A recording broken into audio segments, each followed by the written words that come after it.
Hello, and welcome to Miss Mo Storyteller, where we travel the world through stories. No passport required. Let's get going.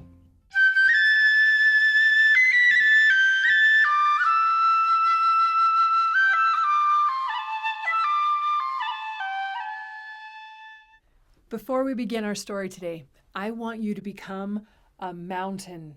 Imagine that you're seated and you're a strong, tall mountain stretching out over the land, and the top of your head is the peak of that mountain climbing towards the sky. We're going to take 2 big, deep breaths together. And with both of those breaths, the mountain is going to stretch and grow. Are you ready? Another big mountain breath. Let's begin. Now, if this is your first Miss Mo show, I'll tell you what to do. Lap and clap, just like this. If you've been with Miss Mo before, you know what to do. And this is what we say. Here we go. Here we go. Here we go with Miss Mo. 2 more. Here we go. Here we go. Here we go with Miss Mo. Last time. Here we go. Here we go. Here we go with Miss Mo. Shh. A little boy in Japan fell asleep every night to the same lullaby. Nen nen korori o korori o. Nen nen korori o korori o. Meanwhile, a very wealthy Japanese lord fell asleep to a different sound. Each night he closed his eyes to the drumbeat of the word more, more, more, more money, more food, more time, more houses, more land, more. And one night, as he sat with his family at the dinner table, his eyes landed on his grandmother across from him, and he shuddered a little bit as he watched a servant wipe drool and soup from his grandmother's chin. And then he watched as the servant ladled another mouthful of soup into her mouth. And suddenly the Lord knew the answer of how he could get more. He summoned his lawyers, his scribes, and the law was sent out to the people, effective immediately. All of the mothers and the grandmothers, the fathers and the grandfathers, all of the elderly, when they could no longer feed themselves or work for themselves or earn for themselves, they must be taken to the top of the highest mountain on the eastern border of the land and left there to fend for themselves. The law was sent to the people, and the Lord himself led the charge. He walked right next to his servant as the servant carried the Lord's grandmother up to the top of the highest mountain, and he even shed a tear as he said goodbye to her. And many tears were shed in the beginning of this law. The people loved their mothers and their grandmothers, their fathers, their grandfathers, and they wept as they carried them up the mountain. But then they also heard the drumbeat of the word more, more food, more time, more money, without having to care for the old, more work, which meant more taxes for the Lord. And in time, the law grew easier to obey. But there was one son who dreaded obeying the law. He was the only son, and his parents had been quite old when they had him. His mother was already gone, and his father was aging far too quickly. When his father grew too weak to work in the fields, the young son thought, "Oh, it's fine. He can still fish. We don't have to go up the mountain." But then when the father's eyes grew too weak to mend the nets or thread the hooks to fish, the young son thought, it's fine. He can still feed himself. We don't have to go up the mountain." But then the son watched as his father's hands trembled so violently he couldn't bring the soup bowl to his mouth. And as the son wiped his father's chin and ladled soup into his father's mouth, they both knew it was time to go up the mountain. The next morning, The son put his father's best clothes on. They walked for as long as the father was able up the mountain.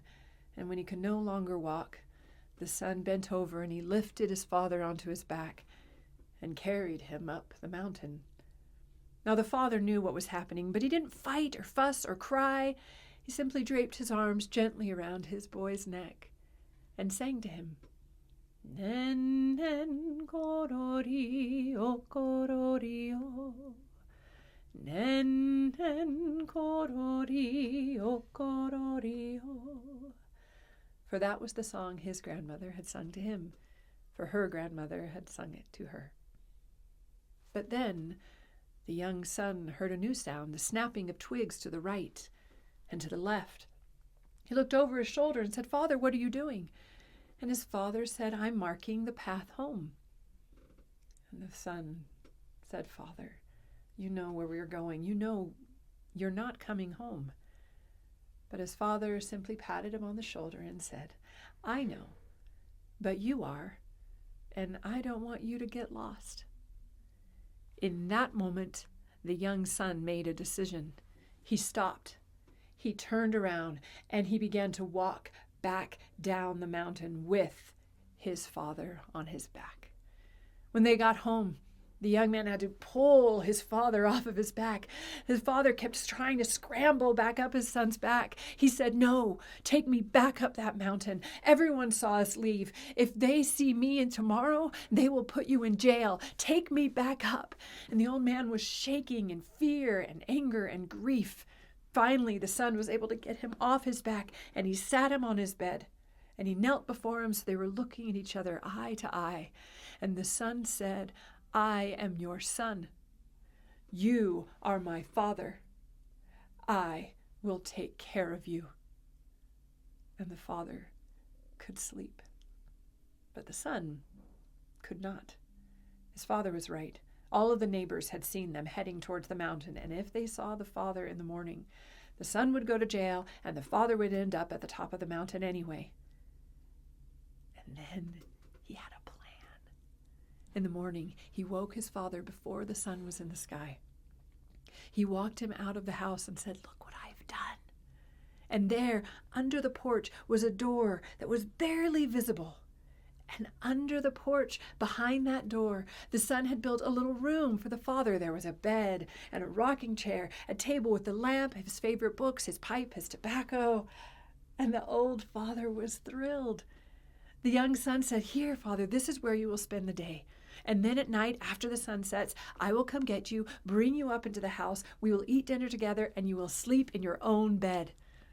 And so the father spent all day doing his favorite things. He napped, he read, he smoked, he read, he napped. And then the sun set, and he went up and he ate dinner with his son and slept in his own bed. The plan was perfect. Meanwhile, the Lord was bored. He had money, he had food, he had bought a few more houses, but he was bored. So he came up with a little challenge. He challenged anyone in the land to take a conch shell, those big spirally shells that they blow into in movies like Moana, and thread a piece of thread all the way through it. And anyone that could do it would get a bag of gold coins. Well, people thought this was easy. So they would go into the Lord, they would bring out the thread, they would put it into one end of the conch shell, and whoop, it would always pop out through the side. So they tried dipping the thread in wax, and whoop, it would always pop out to the side. But the Lord had a wonderful time enjoying watching them try. Well, one night, the son was describing the challenge to his father, and he laughed and said, "What could we do with a bag of gold coins?" And the old man got a young twinkle in his old eyes, and he said, "You get me a conch shell, thread, wax, and an ant, and I will get you the gold coins." In the morning, once his father was safely tucked away in his hiding place, the young man walked to the castle of the wealthy lord. And the lord welcomed him in, gave him the opportunity to try. He brought out the conch shell, he brought out the thread, he brought out the wax, but then he brought out a little tiny box, and in that box was the ant. And everyone leaned forward. This was new. And he took the thread, and he tied it ever so gently around the ant's belly. Then he took the wax and he stuffed it into the side of the conch shell. And then he tipped the ant into the hole on one end of the conch shell, and he threaded it through as the ant crawled towards the light out the other end. And then the ant popped out the other end with the thread still attached to its belly. The young man untied the thread, set the ant free, and then held up his triumph. The conch shell was threaded through. Everyone clapped and cheered, except the Lord. He had no intention of actually giving anyone a bag of gold. He thought fast. Well, he said, congratulations. But technically, the ant threaded the conch shell, not you. So, I have another test for you to see if you're truly clever enough for this gold. I want you to sing a song. Sing me a song. Sing a song that no one here has heard. And if you sing a new song that none of us have heard, then you will get the gold coins. Well, the young man only knew one song. Nen nen korori o korori o. Nen nen korori o korori o. And there was silence as the Lord stood. And with tears trembling on his chin, he asked the young man, "Where did you learn that song?" For the old Lord had not heard that song since his grandmother had sung it to him, for her grandmother had sung it to her. And the young son sensed an opportunity. He said, "My Lord, my father taught me that song. He taught me how to fish, how to work, how to whistle. And I tried. I tried taking him to the top of the mountain, but I couldn't. Now he's hiding, living like an animal under our house. My Lord, you can keep the gold coins. Just please, please let me keep my father."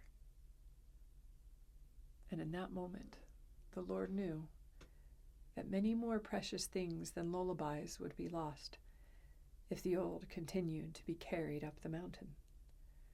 He handed the bag of gold coins to the young son and said, "Go to your father, take this to him, and be happy." And this was a law that the young son could easily obey. Nen nen korori o korori o. Nen nen korori o korori o. I want you to think about that story as we say goodbye. I want you to think about your grandma or your grandpa. And I want you to think of a question you could ask them that you've never asked them before. And I want you to ask them that question today. Learn from them and listen to them. All right, let's say goodbye. Miss Mo, Miss Mo, Miss Mo has got to go. Two more, Miss Mo, Miss Mo. Miss Mo has got to go. Last time, Miss Mo. Miss Mo. Miss Mo has got to go. Bye. I will see you next time for more stories from Japan. I hope you enjoyed that story. If you want to hear more stories, subscribe so you don't miss a single one. Also, you can go to my Patreon page, look for Miss Mo Storyteller, and you'll find more resources to explore these countries with crafts, recipes, and lots of other stories and books. Thanks for coming. I'll see you next time. For now, keep telling stories.